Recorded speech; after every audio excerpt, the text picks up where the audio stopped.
ქართული რძის იმიჯი შეილახა. უფრო ზუსტად რომ ვთქვათ, ქართული რძის იმიჯი სკლინთში ამოისვარა. ყვარლის ბაგაში ქათმის ნაკელით საქონლის კვების გახმაურებულმა ამბავმა მოხმარებელში რძისა და რძის პროდუქტების მიმართ ნდობა მინიმუმამდე შეამცირა. ინდუსტრიის წარმომადგენლები ჩვენთან საუბარში ადასტურებენ, რომ ბოლო 10 დღეში გაყიდვები მნიშვნელოვნად შეუმცირდათ. მაღაზიების დახლებზე სულ უფრო ხშირად ვხედავთ რძის პროდუქტებს სააქციო ფასდაკლებებში, თუმცა მომხმარებელი ყიდვისგან მაინც თავს იკავებს. არა და რძე და რძის პროდუქტები ბავშვთა კვებასა და ზოგადად ოჯახების რაციონში ერთ-ერთი მთავარი და შეუცვლელი პროდუქტია. ადამიანის ჯანმრთელობისთვისაც აუცილებელია. ახლა კი მისი მიღებისგან ადამიანების დიდი ნაწილი თავს მხოლოდ იმიტომ იკავებს, რომ რძეს რაღაცნაირად სკლინთთან აიგივებს და მისთვის ეს უსიამოვნოა. ბევრი ჯანმრთელობის პირდაპირ საფრთხესაც ხედავს. ანუ ყვარლის ბაგის გახმაურებულმა შემთხვევამ ზოგადად ქართული რძის წარმოებას შეულახა იმიჯი. არა და ბაზარზე პოზიციონირებს არაერთი კეთილსინდისიერი ბიზნეს ოპერატორი, რომელიც ნედლ რძეს კანონის სრული დაცვისა და სასურსათო უსაფრთხოების ნორმების ზედმიწევნითი დაცვით აწარმოებენ. ასევე საოჯახო მეურნეობებიც ამ კატეგორიაში მოიაზრებიან. ასეთი შედარებით მცირე და ნიშური ბრენდები ახლა რძის მოყვარული საზოგადოებისთვის ნამდვილი შველა და ხსნაა. მართალია მათ ბაზრის მოცვა დიდი არ აქვთ, თუმცა არც რთული საშონელია. ქართული რძის ნიშნის ფედერაციის წარმომადგენელი ანი ბაბუნაშვილი მინდა ახლა გაგაცნოთ და ამ თემაზე მასთან გავაგრძელო საუბარი. გამარჯობა ანი, მადლობა თქვენი დროისთვის და სტუდიაში სტუმრობისთვის. მადლობა თქვენი მოწვევისთვის. ანი, მოდით პირდაპირ და მოკლედ ვუთხრათ მაყურებელს, რას ნიშნავს ქართული რძის ნიშნის ფლობა და ჩვენ როგორც მომხმარებლებს დახლზე ამ ნიშნის ქვეშ პროდუქტის პოვნა რას ნიშნავს ჩვენთვის? რა ტიპის გარანტიაა ეს მომხმარებლისთვის? ეს ნიშნავს, რომ პროდუქტი მიღებულია ნედლი რძისგან და ეს ნედლი რძე არის მიღებული ისეთი ფერმერებისაგან, რომლებსაც აქვთ გაკონტროლებული თავიანთი რძის, ასე ვთქვათ, ხარისხი. ჩვენი ფედერაციის წევრები ნაწილი ფლობს ამ რძის ნიშანს, რაც უზრუნველყოფს, რომ მათი წარმოება არის სრულიად უნებელი და კონტროლდება ყოველ ეტაპზე და უნდა ჩაითვალოს, რომ ეს გახლავთ ერთ-ერთი, ასე ვთქვათ, საქართველოში მნიშვნელოვანი სტანდარტი, რის მიხედვითაც უნდა გქონდეს ნდობა უშუალოდ მწარმოებლისადმი. ანი, თქვენ თქვით, რომ კონტროლდება ყველა ეტაპზეო ამ ნიშნის ქვეშ მყოფი პროდუქტის, ანუ სრულ საწარმოო ციკლზე, ჯაჭვზეა საუბარი. ნედლი რძეც ახსენეთ, თუმცა მომხმარებლისთვის დიდი ვერაფერი შვება არის, როცა ახლა სამწუხაროდ ვეუბნებით, რომ ეს არის ნედლი რძით დამზადებული იმ გახმაურებული კეისიდან გამომდინარე. ცოტა მეტი ვთქვათ, ცხოველების კეთილდღეობაზე, მათ ჯანსაღ და სწორკვებაზე, რაზეც არის ხო მთელი ეჭვები და ამბავი ატეხილი. ანუ ეს ნიშანი რამდენად მაძლევს მოკლედ მე როგორც მომხმარებელს გარანტიას, რომ პროდუქტი მიღებულია ჯანსაღად ნაკვები ცხოველისგან მოწოლილი რძით. კი ბატონო. ჩვენ აღნიშნავთ, რომ ის ფერმერები, რომლისგანაც ჩვენი მწარმოებლები იბარებენ რძეს, არ კვებავენ ხელოვნურად ცხოველს. შესაბამისად, სტანდარტულად ბაგურკვებაზე არ ყავთ. ბაგურკვებაზე არ ყავთ, ძირითადად ხდება მინდორში, საძოვრებზე და აქედან გამომდინარე ბევრ პრობლემასაც ვაწყდებით სეზონურობიდან გამომდინარე, ამასაც პრობლემები ახლავს. თავისთავად, რა თქმა უნდა, დიდი პრობლემა არის ეს, თუმცა ამ შემთხვევაში მწარმოებელი გარანტირებულია, რომ არის ახალი რძე, უმაღლესი ხარისხის და მიღება ხდება ყოველდღიურად გარკვეული რაოდენობებით, ასე ვთქვათ, სხვადასხვა წარმოებებში. თუმცა მინდა აღვნიშნო, რომ ჩვენი ნიშნის ქვეშ გაერთიანებული მწარმოებლები არ არიან უშუალოდ ნედლი რძის მწარმოებლები, ასე ვთქვათ, შეფუთვაში არ აწარმოებენ ნედლ რძეს, აწარმოებენ მხოლოდ პროდუქციას და გადამამუშავებელ პროდუქციას. ყველა ჩვენს მწარმოებელს დანერგილი აქვს ხარისხის სტანდარტები, ჰასპი თავისთავად, ყველაზე მინიმუმ ჰასპი და ძალიან დიდ პრობლემებს ვაწყდებით ხოლმე, მაგალითად ისეთ ბიზნეს ოპერატორებთან, რომლებიც არ არიან დარეგისტრირებული, არ აქვთ ხარისხის კონტროლის სისტემები, მაგალითად აწარმოებენ პროდუქციას რძის ფხვნილით და ამატებენ მცენარეულ ცხიმებს და აბარებენ, ასე ვთქვათ, ბაზარში, სადაც მომხმარებელი მიდის, ყიდულობს ძალიან დაბალ ფასად პროდუქციას და შემდგომ უკვე ჩვენი მწარმოებლები რაღაცნაირად არაჯანსაღ კონკურენციის არათანაბარ პირობებში ხდებიან. ეს არის ძალიან უსამართლობა და ძალიან მომხმარებლისთვისაც, რომელსაც შეიძლება მოკლევადიან პერსპექტივაში გონია, რომ ის ხელმისაწვდომი პროდუქტი ფასით მისთვის მომგებიანია, თუმცა ზარალს, ზიანს მისი ჯანმრთელობა იმისგან იმდენად მაღალს იღებს, რომ ნუ აქ არ ვიცი, ორი აზრი არ არსებობს, რომ მისთვისვე არის ეს უპირველესად საზიანო. ანტიბიოტიკების თემას უნდა შევეხოთ აუცილებლად ამატეხილი ამბებიდან გამომდინარე. ცოტა მეტი გითხარით ამაზე, რამდენად პასუხისმგებლიანად უდგებიან თქვენი ნიშნის ქვეშ გაერთიანებული მეწარმეები აი ამ ანტიბიოტიკების თემას და აფლატოქსინზეც მინდა აუცილებლად ვისაუბროთ. ბოლო პერიოდში ეს აღმოაჩინა რძეში ეს მავნებელი საშიში ტოქსინი და ამაზეც მინდა ვთქვათ, რამდენად დაზღვეული ვართ ქართული რძის ნიშნის შემთხვევაში ამისგან. კი ბატონო, ერთ-ერთი სიტყვით რო ვთქვათ უშუალოდ აფლატოქსინზე, ძალიან მნიშვნელოვანია აქ თვითონ მომხმარებელი იყოს, ასე ვთქვათ, ინფორმირებული. ხდება ასეთი პრობლემის წინაშე ვდგებით ხშირად, რომ ინფორმირებული არ არის, არ იცის კონკრეტულად ეს რა პროდუქტია, ასე ვთქვათ, რა ტიპის მავნებელია, არის ობი, არის სოკო და ასე შემდეგ. და რა საფრთხის წინაშე შეიძლება დავდგეთ. ამაზე ესმაც რა თქმა უნდა ისაუბრეს იმ კონკრეტულმა კომპანიებმა, მაგალითად გუშინდელ შეხვედრაზე, სურსათ ეროვნულ სააგენტოში და მათ მაგივრად ნამდვილად მე პირადად ვერ ვისაუბრებ, თუმცა აღნიშნა უშუალოდ აფლატოქსინის არსებობის რისკს პროდუქციაში.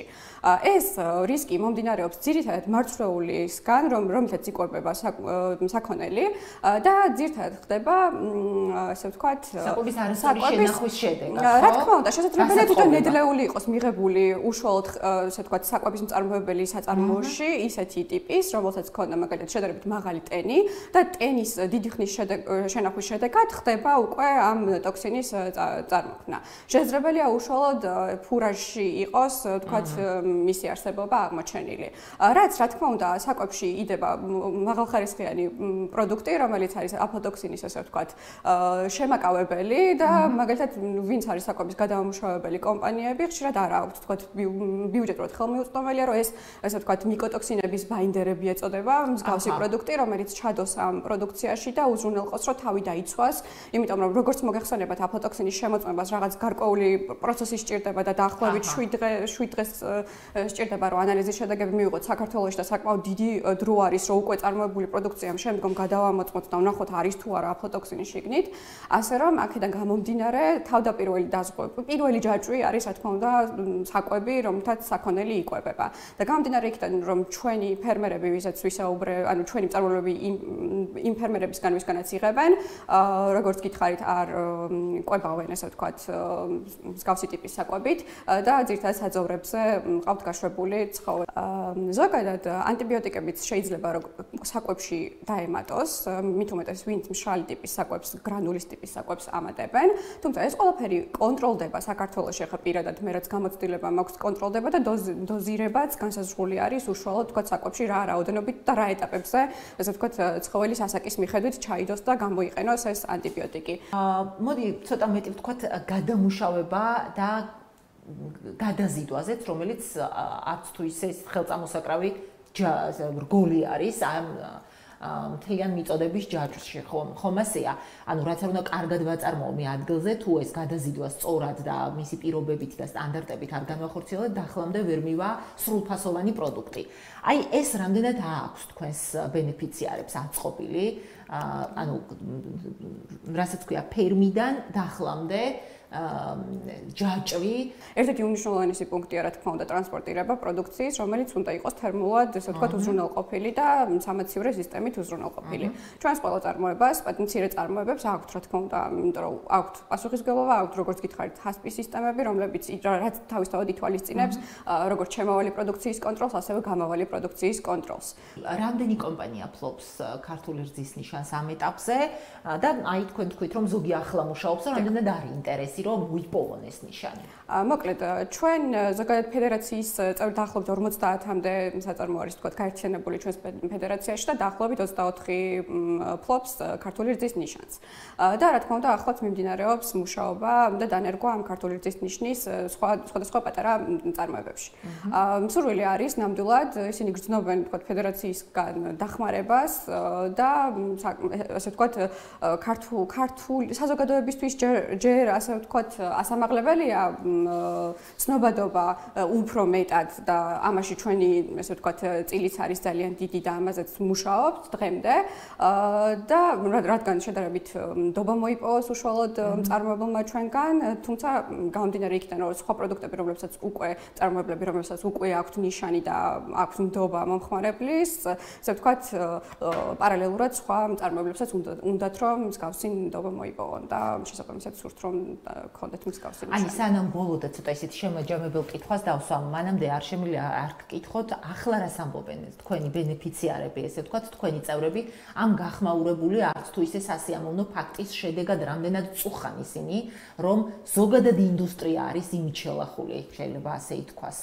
კი ბატონო, ძალიან დიდი პრობლემა არის, რადგან როგორც გითხარით, მომხმარებლის ცნობიერებაზე ზრუნვა მნიშვნელოვანია და როდესაც მაგალითად ერთი უშუალებელი კომპანიაში მოხდება რაღაც პრობლემა, ესე ვთქვათ, სექტორზე არის. კი ბატონო, შეიძლება მათ ესე ვთქვათ, ფინანსურად გაუძლონ ამ ესე ვთქვათ, პრობლემას, თუმცა პატარა მცირე მეწარმეები, რომელთაც რა თქმა უნდა დანაშაული შეიძლება საერთოდ არ მიუძღვით ამაში, ესე ვთქვათ, ისინიც ისჯებიან, ასე ვთქვათ.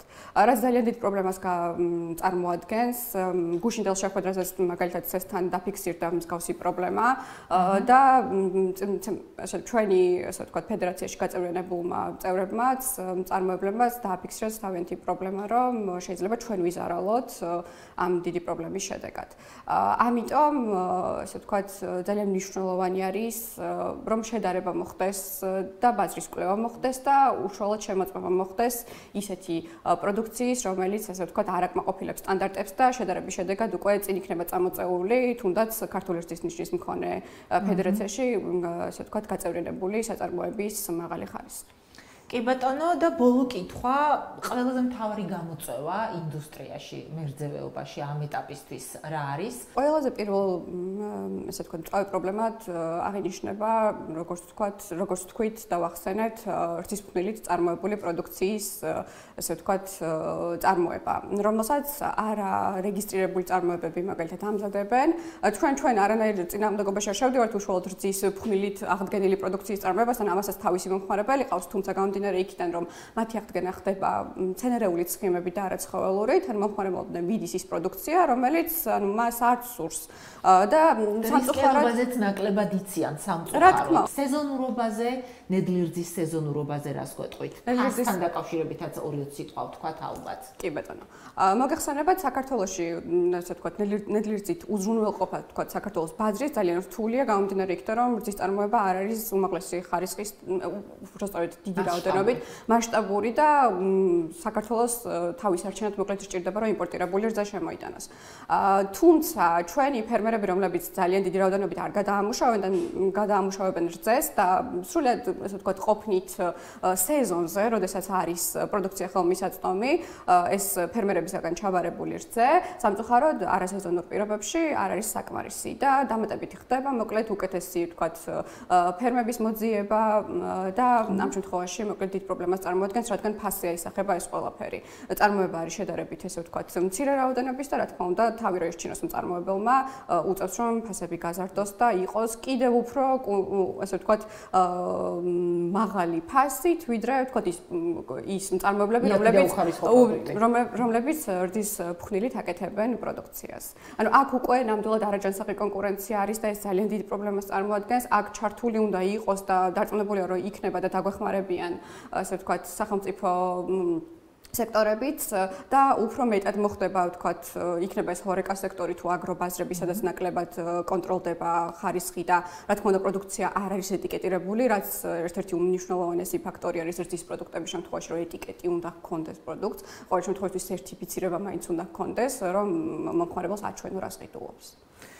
ლაბორატორიების პრობლემაზეც ხომ არ გვეთქვა 2 სიტყვა, იმიტომ რომ ესეც პრობლემა, სხვა შორის ეს აი ამ ქათმის ნაკელთან დაკავშირებით რძის ასოციაციის ამ кейსმაც წარმოაჩინა, იმიტომ რომ ერთ-ერთმა მხარემ ამ დავაში წარმოადგინა ისეთი ლაბორატორიის დასკვნა, რომელიცაც აკრედიტაცია საერთოდ არ აქვს, ხო გავლილი. ამიტომ ეს პრობლემა რამდენად არის თქვენი ბენეფიციარების თვალით დანახული, რამდენად მასშტაბურია ეს პრობლემა ქვეყანაში? ის ლაბორატორიები, რომლებიც დღეს, ესე ვთქვათ, აკეთებენ ანალიზებს თუნდაც ამ სექტორში, ესე ვთქვათ, იყენებენ განსხვავებულ სტანდარტებს. ანუ ამ სტანდარტებს, ვთქვათ, მაგალითად, ერთ ლაბორატორიაში თუ მივიტანე ნიმუში და შემიმოწმდა პროდუქტი და აღმომიჩნდა მაგალითად რაღაც გარკვეული მონაცემები მივიღე კონკრეტული სტანდარტით, მეორე ლაბორატორია იყენებს სხვა სტანდარტს და გაძლევთ. თქვენ მიდიხართ იქითკენ, რომ აუცილებელია ლაბორატორიებს, საქართველოში ლიცენზირებულ ლაბორატორიებს ერთი სტანდარტი და ერთი პოლიტიკა ჰქონდეთ, ხომ ასეა? რა თქმა უნდა.